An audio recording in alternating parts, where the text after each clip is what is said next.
महाभारत का युद्ध जीतकर भी दुखी थे युधिष्ठिर। तब विदुर ने दिया ऐसा ज्ञान जो आज भी अमर है। महाभारत का युद्ध समाप्त हो चुका था।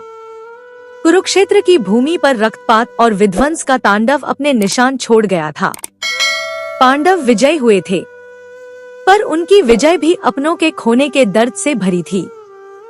हस्तिनापुर के राजमहल में अब शांति का साम्राज्य था, पर उस शांति में भी एक गहरा विषाद छिपा था। महाराज युधिष्ठिर, जिन्हें धर्मराज के नाम से जाना जाता था, राजपाट संभालने के बाद भी अशांत थे। वे उस भयंकर युद्ध के लिए खुद को दोषी मानते थे।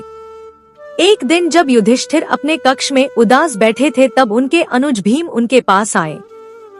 भीम ने अपने बड़े भाई का दुख देखा और कहा, धर्मराज, आपने धर्म की स्थापना की है, आप क्यों इतने दुखी हैं?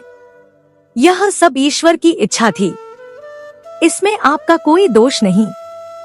युधिष्ठिर ने एक गहरी सांस ली और बोले, भीम, तुम ठीक कहते हो, पर मेरे मन को शांति नहीं मिल रही। मैंने अपने बंधु बांधवों को खोया है। इस सत्ता का क्या लाभ जब इतने प्रियजन हमारे साथ नहीं है? भीम ने युधिष्ठिर को सांत्वना दी और फिर उन्हें एक सुझाव दिया। महाराज, आप विदुर जी के पास क्यों नहीं जाते? वे धर्म और नीति के प्रकांड ज्ञाता है। उनके वचन आपके मन को शांति अवश्य देंगे। युधिष्ठिर को भीम का सुझाव पसंद आया। उन्होंने तुरंत विदुर जी को राजमहल में आमंत्रित किया। विदुर, जो धृतराष्ट्र के सौतेले भाई थे और अपनी बुद्धिमत्ता और धर्मनिष्ठता के लिए विख्यात थे, राजमहल में पधारने पर सम्मान पूर्वक आसन ग्रहण किया। युधिष्ठिर ने उन्हें प्रणाम किया और अपनी व्यथा सुनाई। विदुर जी, मेरा मन अशांत है। इस युद्ध ने मुझे भीतर से तोड़ दिया है। कृपया मुझे ऐसा ज्ञान दे जिससे मेरा मन शांत हो सके और मैं अपने प्रजाजनों का ठीक से पालन कर सकूं। विदुर ने युधिष्ठिर की ओर देखा और एक मंद मुस्कान बिखेरी। उन्होंने कहा, धर्मराज, आपका यह दुख स्वाभाविक है, परंतु यह दुख आपको दुर्बल ना बनाए। ज्ञान ही अंधकार को दूर कर सकता है। मैं आपको कुछ ऐसे सिद्धांतों का उपदेश दूंगा जिन्हें विदुर नीति के नाम से जाना जाता है। यह सिद्धांत केवल राजा के लिए ही नहीं, बल्कि हर मनुष्य के लिए जीवन में अमूल्य है। विदुर ने अपनी बात शुरू की। धैर्य और क्षमा का महत्व है राजन। जीवन में धैर्य और क्षमा अत्यंत महत्वपूर्ण है। क्रोध मनुष्य को विवेकहीन बना देता है, जबकि धैर्य उसे सही निर्णय लेने में सहायता करता है। क्षमा करना सबसे बड़ा गुण है। जो व्यक्ति दूसरों को क्षमा कर सकता है, वह स्वयं भी शांति प्राप्त करता है। 2. त्याग और संतोष। सच्चा सुख बाहरी वस्तुओं में नहीं, बल्कि आंतरिक संतोष में निहित है। जो व्यक्ति लालच और स्वार्थ का त्याग कर देता है, वह जीवन में सच्चा आनंद पाता है। अपनी आवश्यकताओं को सीमित रखें और जो है उसमें संतुष्ट रहें। 3. ज्ञान और विवेक। ज्ञान ही मनुष्य का सबसे बड़ा धन है। अज्ञानी व्यक्ति कभी भी सही मार्ग पर नहीं चल सकता। ज्ञान के साथ साथ विवेक भी आवश्यक है, जो हमें सही और गलत के बीच भेद करना सिखाता है। सदैव ज्ञान प्राप्त करने का प्रयास करें और विवेकपूर्ण निर्णय लें। 4. सत्य और धर्म का पालन। सत्य और धर्म का मार्ग कठिन हो सकता है, परंतु अंत में यही आपको विजय दिलाता है। कभी भी असत्य का सहारा ना लें और धर्म के सिद्धांतों का पालन करें। जो व्यक्ति धर्म का पालन करता है, उसे ईश्वर का आशीर्वाद प्राप्त होता है। 5. इंद्रियों पर नियंत्रण। मनुष्य की इंद्रियां उसे गलत मार्ग पर ले जा सकती हैं। जो व्यक्ति अपनी इंद्रियों पर नियंत्रण नहीं रख पाता, वह कभी भी सफल नहीं हो सकता। अपनी इच्छाओं को नियंत्रित करें और संयमित जीवन जिए। 6. क्रोध से बचें। क्रोध मनुष्य का सबसे बड़ा शत्रु है। यह विवेक को नष्ट कर देता है और संबंधों को तोड़ देता है। क्रोध आने पर शांत रहें और कोई भी निर्णय लेने से पहले सोच विचार करें। 7. परोपकार की भावना। दूसरों की सहायता करना सबसे बड़ा धर्म है।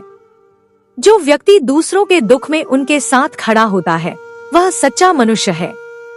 परोपकार की भावना आपको आत्मिक शांति प्रदान करती है। 8. आलस्य का त्याग। आलस्य मनुष्य की प्रगति में सबसे बड़ी बाधा है। जो व्यक्ति आलस्य का त्याग नहीं करता वह कभी भी अपने लक्ष्य को प्राप्त नहीं कर सकता। सदैव कर्मशील रह और अपने कर्तव्यों का पालन करें। 9 लोभ से मुक्ति। लोभ सभी बुराइयों की जड़ है। लोभी व्यक्ति कभी संतुष्ट नहीं हो पाता और अंत में दुखी ही रहता है। लोभ का त्याग करें और अपनी आवश्यकताओं को सीमित रखें। 10 अच्छे मित्रों का साथ। आपके मित्र आपके चरित्र का दर्पण होते हैं। अच्छे और सज्जन व्यक्तियों से मित्रता करें जो आपको सही मार्ग पर चलने के लिए प्रेरित करें। बुरे मित्रों का साथ आपको पतन की ओर ले जा सकता है। 11वीं समय का सदुपयोग। समय अत्यंत मूल्यवान है। जो व्यक्ति समय का सदुपयोग नहीं करता वह कभी भी सफल नहीं हो सकता। अपने समय का प्रबंधन करें और उसे व्यर्थ ना गंवाएं। 12 वाणी पर नियंत्रण। आपकी वाणी आपके व्यक्तित्व को दर्शाती है। सोच समझकर बोले और ऐसे शब्दों का प्रयोग करें जो दूसरों को ठेस ना पहुंचाएं। मधुर और सत्य वचन बोले।